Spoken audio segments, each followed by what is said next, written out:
اب پڑھتے ہیں حدیث نمبر 185 185 حدثنا احمد بن منیع قال حدثنا اسماعیل بن ابراہیم عن ایوب عن ابن ابی ملیکۃ عن ابن عباس رضی اللہ عنہما ان رسول اللہ صلی اللہ علیہ وآلہ وسلم خرج من الخلاء فقرب الیہ الطعام فقالوا الا نأتیک بوضوء۔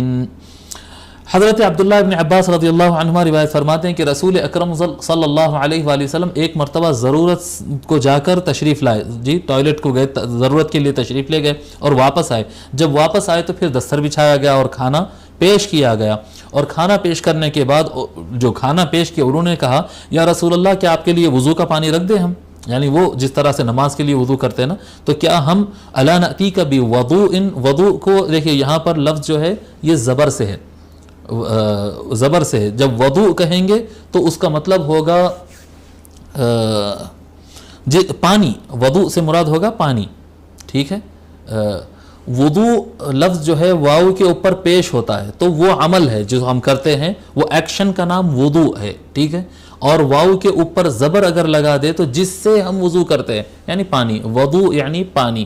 اور اسی طرح سے وضو کہتے ہیں اس آلہ جس کے ذریعے وضو کرتے ہیں، یعنی وہ برتن جس میں پانی رکھا جاتا ہے۔ تو وضو واو کو زیر لگائیں تو برتن ہوگا، اور وضو پانی ہوگا، اور وضو واو کو اگر پیش سے پڑھیں گے جی، یا ڈبلیو کے بعد یو اگر لگائیں گے تو اس سے ہوگا وہ ایکشن جس سے ہم وضو کرتے ہیں، یعنی وہ شرعی وضو۔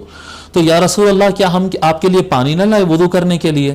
قال انما امرت بالوضوء اذا قمت الى الصلاة۔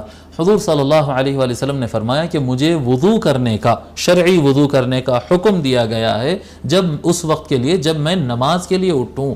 جی کھانا کھانے کے لیے پورا وضو کر کے کونیوں تک ہاتھ دھو کے پیر دھو کے آنے کی ضرورت نہیں ہے۔ کمپلیٹ شرعی وضو جو ہوتا ہے وہ مجھے نماز کے لیے حکم دیا گیا ہے اس کا، ٹھیک ہے۔